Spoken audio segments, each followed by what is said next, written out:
I read what you wrote, like doing like a 70s, 80s themed like sci-fi kind of monster, kind of creature thing. I like love the theme, man. Like I think it's really awesome.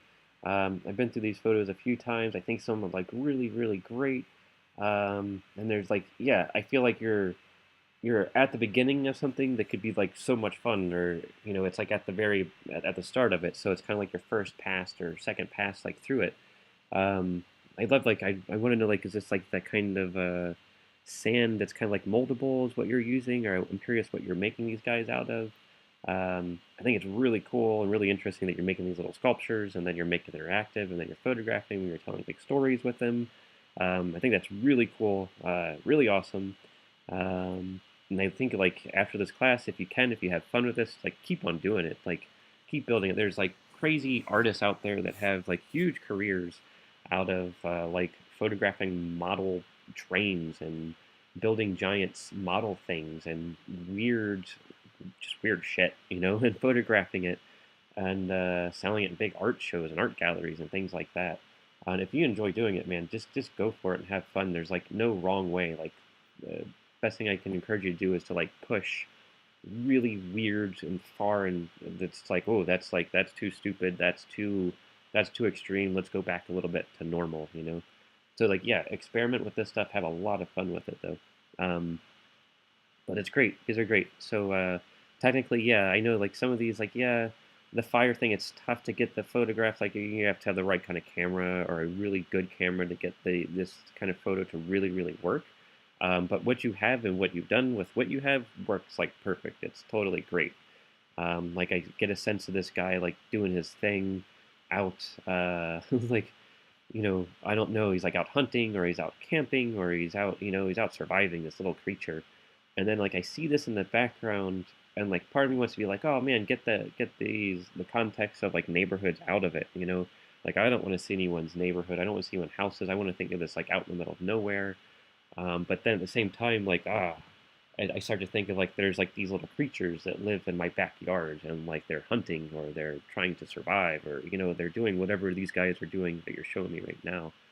So like I kind of like that a lot. I kind of like there's this kind of mystery world kind of thing going on, like in our backyard. This is cool too. Like I want to know like what's the slime from? What's caused it? Maybe that's how he bleeds. Maybe he's like the alien. Like I love Predator, the Alien and Predator, and Arnold Schwarzenegger movie. That was great. It had the green glowing blood stuff. Like maybe that's how he bleeds too. Um, with this, so just watch your point of focus. Like it's right back here, like on that point. Like either I want to see it just on this because it looked like he's showing me this stuff. So I want to see it just on this, or I want to see on his face more. So just watch your focus. This is really nice too. This is the light is really nice. It's really beautiful. This background actually, it's like a great portrait. Um, I don't know what he did. Like he had a feast or something.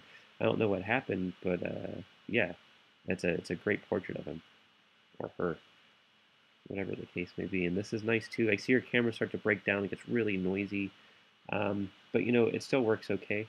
Yeah, it still works fine. The composition is nice. Looks like the moon in there. Um, not that it's like an easy thing to do, or I'm recommending that you have to do it. But if you ever wanted to, you could always photograph the moon first and only get the moon as much detail as you can in the moon, and then make a photograph here. And then if you have Photoshop, you just take the moon, the good moon, and just put it into this moon. You'd have to have like a tripod and those kind of things too, but something just to consider playing around with. This one I love too, though. I think this is great. I prefer this one. They both work well, but I prefer this one a little bit more. I feel like he's like this wise like creature at the end of the night around the fire, around something. We have this beautiful moon in the background, this beautiful tree here. I think it's awesome. Yeah, I really like what you did. I love the concept. I really encourage you to keep on doing it. Just a couple little things, with like the focus. I mean, this is a little soft focus too. The earth focus is a little bit down here where I'd want to see it on him more. Just little things like that. Be aware of those things. But overall, I really, actually, I enjoyed it a lot. Yeah, and have a great summer. Good luck with whatever you do, and I hope you keep on photographing. If you have any questions, feel free to email me.